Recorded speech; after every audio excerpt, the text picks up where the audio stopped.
On today's video, we're exploring a mine. Welcome to Vulture City. In 1863, Henry Wickenburg, a California gold rush prospector, stumbled upon a treasure trove, a quartz outcropping rich in gold. This discovery birthed the Vulture Mine and the bustling mining town that is Vulture City. With its brothels, mess halls, post offices, and saloons, Vulture City thrived, boasting a population of several thousand. The desert surrounding the Vulture Mine did not give much in the way of produce, though, so an enterprising individual by the name of Jack Swilling went into the Phoenix Valley and reopened the irrigation canals that had been left by the native people. Agriculture was brought back to the valley, and a grain route was established. This grain route still exists today under the name of Grand Avenue. Phoenix, Arizona grew up around the agricultural center spawned by the needs of the Vulture Mine. However, in 1942, the mine's golden era faced a halt as wartime regulations shuttered its operations. Despite appeals, the mine's vigor waned, eventually closing for an extended period. While the mine operates again on separate grounds, its storied past remains, a testament to Arizona's rich heritage, though it now remains hidden from public view.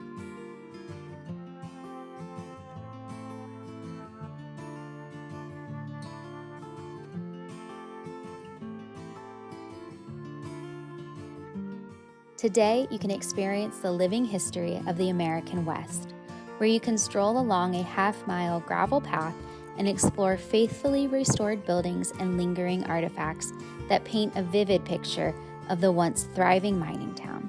Explore the assay office, cookhouse, brothel, post office, Henry Wickenburg's original home, and even stand beneath the shadow of the infamous hanging tree.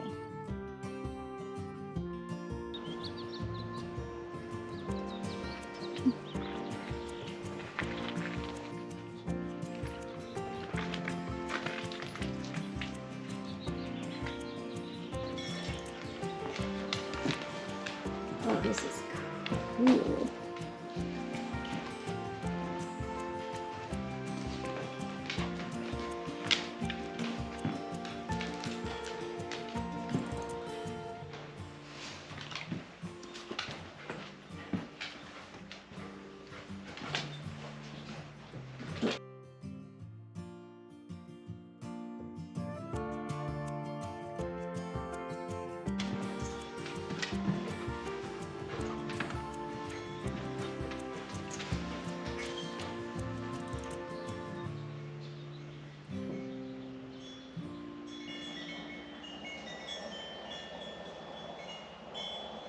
Okay, this place is just like South Park City, and that it's blowing my mind. This building alone is worth the price of admission. It is so cool in here. This is the last mine manager's residence, and it's got hundreds of years of history in here. This is gorgeous.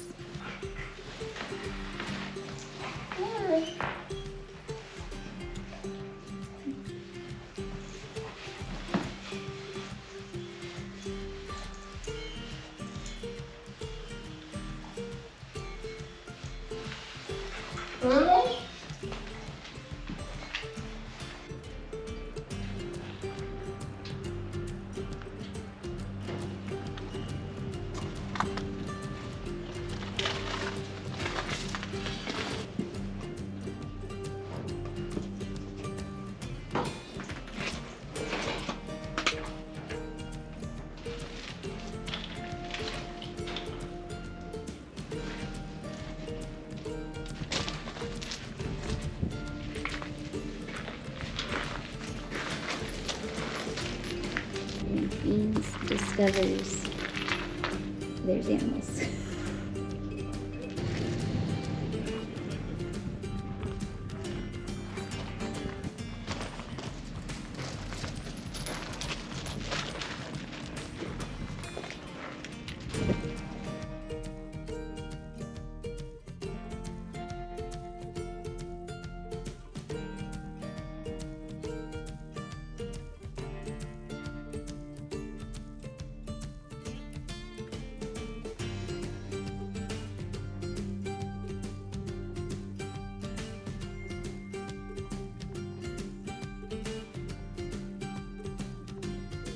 So we are actually standing in an 1881 Wells Fargo post. So basically like contracted with stage lines, but it's just so wild to still see the name Wells Fargo.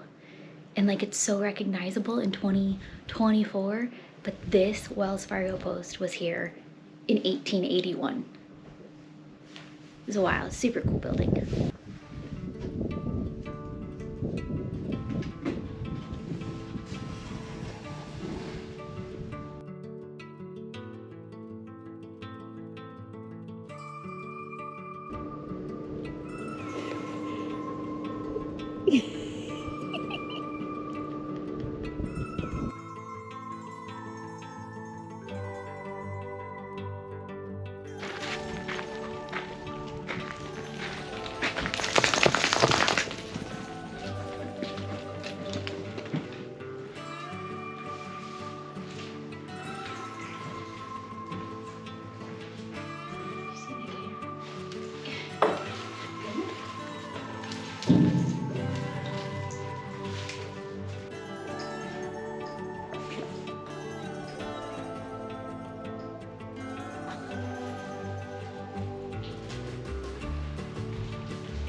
Building's really cool because you can see where the assayers worked and then where they actually lived right next door.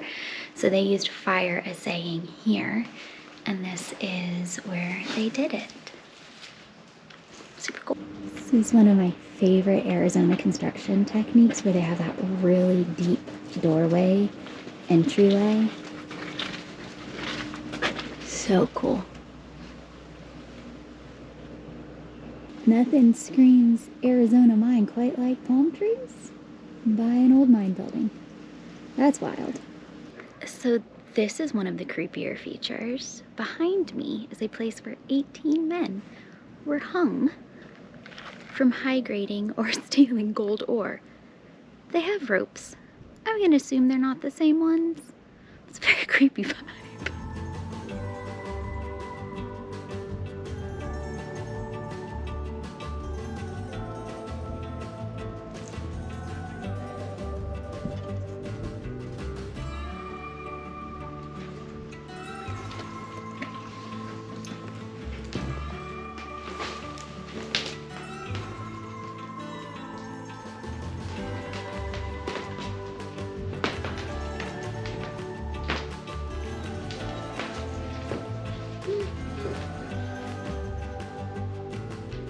So Henry Wickenburg, who was the founder and the finder of the gold, this is actually his very first house. So this is the very first building, built in 1865 here.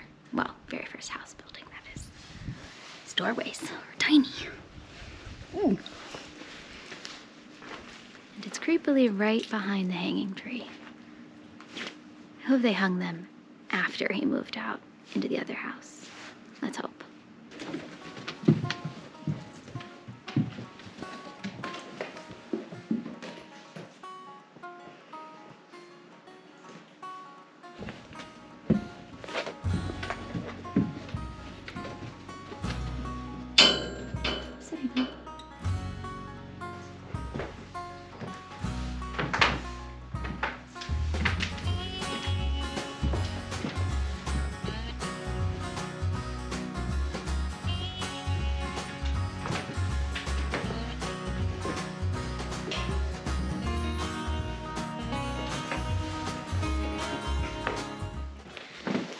The Brownell's pretty nice digs, actually. This is like the nicest building so far in terms of style and restoration. So they've spent some time here, but just jokingly, I mean, the prostitutes lived it up.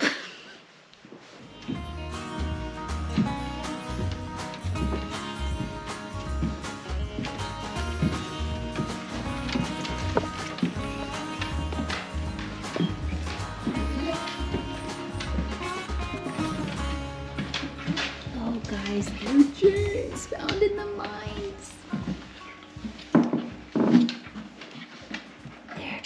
If any of you watch Ghost Town Living, you will know how cool it is to find jeans in the mine. So the fact that they have that many pairs from the mine, so cool. I know, I'm a geek. It's okay, I own it.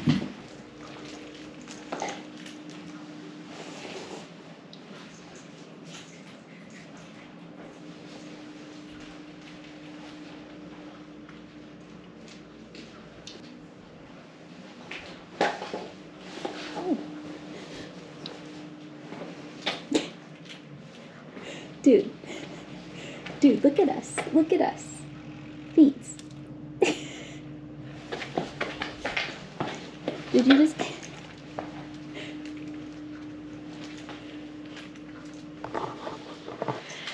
There is a mine cat, and he is outside, and it is a cat that's like a dog that is literally following everybody around and meowing, and it really wants to say hi to us, and Fiends wants to eat it. So once again, I have underestimated how cool mining museums are. I'm on hour number 2 here. Was not planning on being here this long, and this place is absolutely mind-boggling cool. It's amazing. Highly recommend. Blowing my mind, these museums. Oh, this is cool.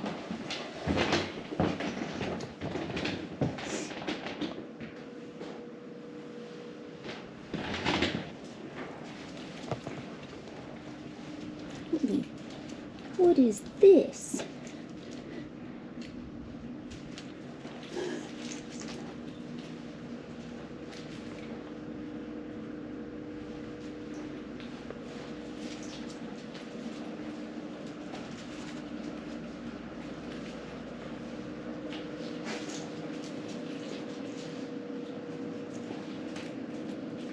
That's actually pretty cool. That's an artist studio. He takes up residence here and he does things, or he or she, I actually don't know, does things for Halloween and different events. So really cool. I guess they do like a big pumpkin event for Halloween. So we definitely might have to come back because they also do like spooky nighttime tours, which I think would be really cool.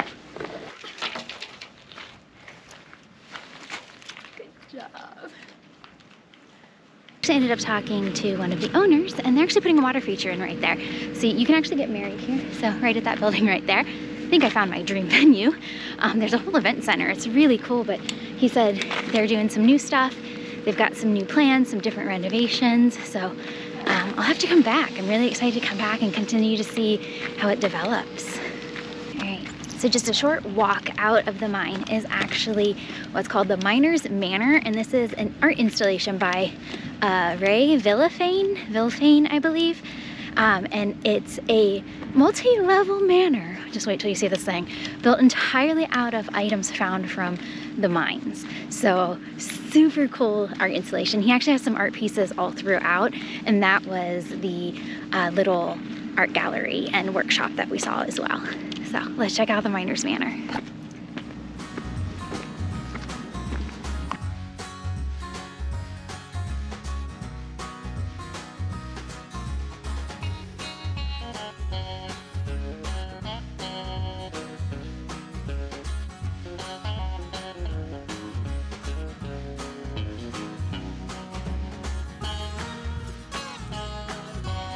All right, we have been here for well over 3 hours at this point. Amazing, amazing place. We met a fellow photographer named Jim. Hi, Jim, if you're watching. Got to know him about his travels. He gave me some great new mine adventures to look out for. And yeah, we've just explored, and this place has blown my mind. So yet another mining museum that is worth checking out. But we are now very late for our next adventure. So we're gonna get on the road, and we will see you on the next adventure, wherever the road may take us. Thanks, guys.